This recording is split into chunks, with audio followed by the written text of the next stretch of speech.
Okay, so magandang araw po mga Kalodsky. Ngayon po ay pag-uusapan natin ang pagtatapos ng tatlong monetization tools dito ni Meta. Ano po? Ito po ang Ads on Reels, and Stream Ads, and finally ang ating Performance Bonus Program.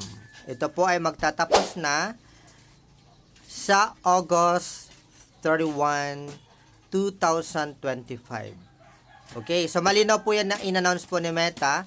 Yan, dyan po sa makikita po niyo sa screen natin na magtatapos na po ang tatlong tool po na ito. Natatanggalin na po siya sa inyong monetization tools. Bakit? Kasi po ilalagay na po siya sa isang tool na lamang po. So, ibig sabihin, after August 31, isa na lang po yung tool ng in-stream ads, ads on reels, and performance bonuses. Okay? So, ang tools na ito ay tinatawag na Facebook Content Monetization Tool. Okay? So, dyan na po nakapaloob yung tatlong malalaking tool. Hindi na po siya per individual tayo kikita, kundi naka-compress na po siya sa isang tool. Okay, malinaw po yan. Sa mga sa may mga hindi pa po na-invite na mga content creators dyan, sa content monetization tools, wag po kayo mag-alala. Kasi po, ang pangako ni Meta ay before po na magtapos po yung August 31, ay maiimbitahan po kayo na mabuksan po ang content monetization tools. So, after that, isa na lang po yan. Okay? So, ganyan po, kaganda po yung program ngayon ni Meta. So, nasa stage 1 pa lang po tayo. Meron pa pong stage 2 na hinihintay po tayo ng mga updates para po sa content monetization. Kung nalilitan po tayo sa mga earnings po ngayon, alam ko po na meron pa pong darating na magagandang updates po si Meta.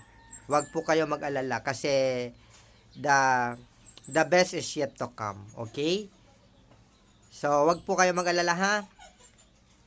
So, tandaan ninyo.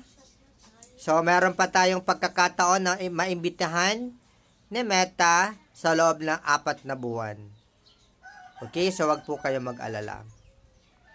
Kung so pag nawala na po yan, so ibig sabihin ba hindi na kayo kikita sa ads on reels, lalo na po yung mga na-invite na o na-qualified for ads on reels and stream ads? Hindi po. Ang kaibahan lang ngayon, wala na kayong makikitang earnings doon sa individual tool na sinasabi natin. Yung ads on reels, in stream ad at performance bonuses, 'di ba? Separated.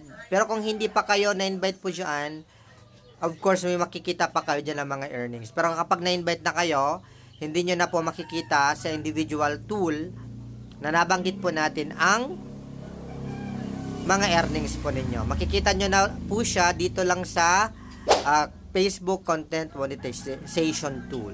Okay? So, malinaw po yan ha. Hindi po mawawala ang content monetization tools. Okay? Hindi pa nga ata tapos yung beta testing 'di ba? Kasi gagawin ni Meta na mag-invite siya for the whole year. Ilan yung content creators na target ni Meta is 1 million. I think hindi pa nga 1 million ata yung mga na-invite So, marami pa pong mga content creators ang mai-invite po sa content monetization tools. Kaya wag po kayo mag-alala. Ito po ay isang paalaala lamang na mawawala na po yung tatlong monetization tools sa inyong mga dashboard. Okay? So, pag-iisay na po siya ulit again sa community, sa Facebook monetization tool. Okay? So, kung